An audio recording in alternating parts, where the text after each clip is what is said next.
जिसका कोई मोल नहीं है, अमोलक है वो। तो गुरु क्या देता है? गुरु आत्मज्ञान देता है। क्या है आत्मज्ञान? क्या किसी रोशनी को देखना आत्मज्ञान है? कि मैंने जी रोशनी देख ली, आंखें बंद करके बैठा था, बहुत रोशनी थी। क्या रोशनी आत्मा है? रोशनी जड़ वस्तु है। घर में अंधेरा होता है, जड़। तुमने बल्ब जला दिया, आ गई रोशनी, वो भी जड़। ना अंधकार तुमसे बात कर पाए, ना रोशनी तुमसे बात कर पाए। जो अंधकार को भी देख रहा है, जो रोशनी को भी देख रहा है, वो कौन है? उसको समझो। जब तक उसे नहीं समझा, जब तक कल्याण नहीं होने वाला। इसीलिए साहिब ने बोला, आत्म ज्ञान बिना नर भटके, कभी काबा कभी काशी, जल में मीन प्यासी, मोह देखते आवे हंसी। आत्म ज्ञान बिना नर भटके। पहले तुम्हें आत्म ज्ञान करना पड़ेगा कि मैं हूं क्या, मैं आदमी हूं या मैं औरत हूं। देखने वाले कहेंगे ये आदमी है, ये औरत है। अरे क्या देखा तुमने? तुमने केवल काया देखी, शरीर देखा। शरीर चमड़ा है, मिट्टी है। एक ने मिट्टी का घड़ा बना दिया, एक ने मिट्टी की सुराही बना दी। घड़े को आदमी कह दिया, सुराही को औरत कह दिया। ये नहीं जान रहा है कि दोनों मिट्टी से ही बने हैं। चाहे घड़ा कह ले, चाहे सुराही कह ले, दोनों मिट्टी है। आदमी औरत दोनों मिट्टी है, लेकिन तुम मिट्टी नहीं हो। तुम इस मिट्टी को ढो रहे हो। तुम दिन रात इस मिट्टी को ढो रहे हो। तुम इस मिट्टी को जीवित करके बैठे हो। मिट्टी मुर्दा होती है। मिट्टी की मूर्ति बना दो, बोलने लगेगी क्या? लेकिन ये मिट्टी की मूर्ति कैसे बोल रही है? ये माटी माटी में मिल जाएगी, लेकिन ये बोल कैसे रही है? क्योंकि इसमें आत्मा है, आत्मा की वजह से बोल रही है। उसी आत्म ज्ञान को प्राप्त करना है। ना मैं मिट्टी, ना आप मिट्टी, ना कबीर साहब मिट्टी, ना रविदास मिट्टी, ना राम जी मिट्टी, ना कृष्ण जी मिट्टी, ना हनुमान जी मिट्टी, ना शेरा वाली माता मिट्टी। ये सब शरीर मिट्टी है, लेकिन शरीर में रहने वाली जो आत्मा है वो किसी की मिट्टी की नहीं है। वो जीवित है, जिंदा है। उसकी वजह से ये मिट्टी जीवित है। करंट है तो पंखा चल रहा है, करंट चला गया तो पंखा चलना बंद हो गया। लेकिन हम ये नहीं कहते करंट आने पे कि पंखा जिंदा हो गया और करंट जाने पे पंखा मर गया। हमें बोध होता है कि आ और जा कौन रहा है, कौन आया जिसकी वजह से काया चलने लगी, और कौन गया जिसकी वजह से काया रुक गई। हमने उसको जानना है। इसी को समझाया गया है कि आत्मा के बिना ये काया मुर्दा है। अभी भी मुर्दा ही है, लेकिन सांस ले रहे हो, खा रहे हो, पी रहे हो, इसलिए लग रहा कि मैं जिंदा हूं। इसलिए लग रहा कि ये मिट्टी जिंदा है। ये मिट्टी मुर्दा ही है। जैसे पंखा घूमने लग गया तो इसका मतलब ये नहीं पंखा जिंदा हो गया। इसका मतलब है कि करंट ने उसको चला दिया, और करंट हट जाएगा तो चलता हुआ बंद हो जाएगा। वो पहले भी मुर्दा था, अब भी मुर्दा है। इसी प्रकार ये जितने भी शरीर बैठे हैं, ये पूरा संसार में जितने भी गांव बसे हैं, ये सब मुर्दों के गांव हैं। साधो ये मुर्दों का गांव। अब कोई कहे ले मैं थोड़ी नहीं मुर्दा हूं।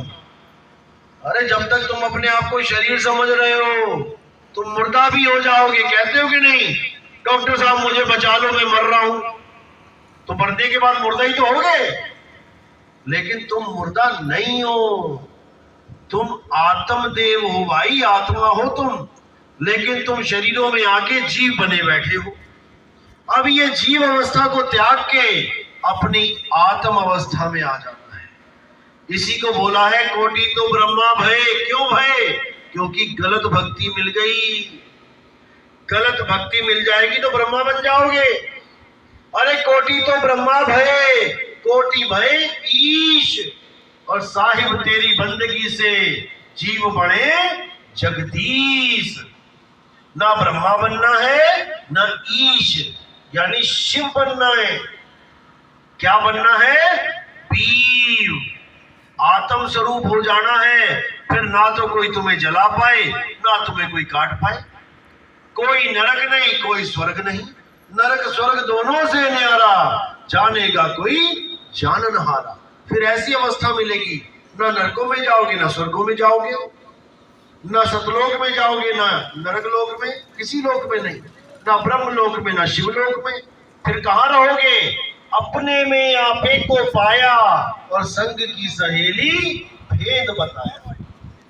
अपने आप में रहना है। जैसे कछुआ होता है, कछुआ निकलता है पानी से तो चलने लग जाता है आगे आगे आगे। जैसे कोई जानवर आता है उसे मारने, तो कछुआ ना तो जमीन में घुसता है, ना जंगल में दौड़ता है, ना पेड़ पे चढ़ता है। क्या करता है वो? अपने आप में सिमट जाता है। और कछुआ जब अपने आप में सिमट गया, अब उसे कोई पकड़ ना पाए, छुप गया अपने आप में। इसी प्रकार जब यमदूत आएंगे, आपको पकड़ेंगे, तब आपने क्या करना है? आपने अपने आप में सिमट जाना है। जैसे ही सिमट जाओगे, अब तुम्हें कोई नहीं पकड़ पाएगा। ये ज्ञान सूरत को है सिमटने का, याद रखना। जैसे कोई तुम्हें मारने आता है तो क्या करते हो तुम? किसी ने डंडा उठाया तो क्या किया तुमने? सिमट जाते हो। तुम्हारे पास ज्ञान है सिमटने का। कोई तुम्हें डराए तो क्या करते हो? सिमट जाते हो। सिमटने का ज्ञान है, लेकिन तुम काया को सिमटाना चाहते हो। तुम काया को सिमटा रहे हो, जबकि सिमटना सूरत को है। सूरत फंसी संसार में, तासे पर गई दूर। सूरत बांध स्थिर करो, आठों पहर हुजूर। जब तुम्हें ऐसा गुरु मिल जाता है जो तुम्हारे ये तंत्र मंत्र जंतर सब छुड़वा देता है और तुम्हें तुम्हारा आत्मज्ञान लिखा देता है, तब तुम्हारी सूरत 24 घंटे अपने निज रूप में रहना शुरू करती है, अपने निज स्थान पे रहना शुरू करती है। धीरे धीरे धीरे धीरे वो अपने आप को इस काया से अलग पहचान लेती है कि ये शरीर मैं नहीं हूं, मैं शरीर से अलग चीज हूं। और जब अंत समय आता है तो इस शरीर को ऐसे छोड़ देती है जैसे कभी पकड़ा ही ना हो, और अपने रूप में समा जाती है। इसी को मुक्ति कहती है। इसके अलावा कोई कहे कि जी गुरुजी तुम्हें कहीं लेके जाएंगे, अरे कहां लेके जाएंगे? जब गुरुजी ने नाम दिया तो क्या बोला कि तेरा साईं तुझ में है, जाग सके तो जाग। पानी सुनिए ना, ज्यों तिल माही तेल है, ज्यों चकमक में आग, और तेरा साईं तुझ में है, जाग सके तो जाग। तो मेरा साईं जब मुझ में है तो मैं कहां जाऊं साईं को ढूंढने? मैं कौन से सतलोक को जाऊं, मैं कौन से स्वर्ग को जाऊं, मैं कौन से गोलोक को शिवलोक को कहां जाऊं, जब मेरा साईं मुझ में बैठा है? मुझे केवल अपना ज्ञान नहीं हो पा रहा है कि साईं तो मुझ में है, लेकिन मैं हूं कौन? क्या मैं शरीर हूं? क्या मैं मन हूं? क्या मैं 3 गुण हूं? क्या मैं माया हूं? मैं हूं क्या? जब तक मुझे मेरा ही ज्ञान नहीं मिला, आत्म ज्ञान नहीं मिला, तब तक परमात्मा नहीं मिलेगा, जितना मर्जी जोर लगा ले कोई। इसलिए सबसे पहला ज्ञान ये है कि मैं हूं कौन। जब तक ये नहीं समझा आपने, जब तक बात नहीं बनेगी। तो आत्म ज्ञान का मतलब ही ये होता है खुद का ज्ञान। जैसे मैं लिखूं आत्म कथा, तो खुद की कथा, आत्म हत्या खुद की हत्या, आत्म रक्षा खुद की रक्षा, आत्म निर्भर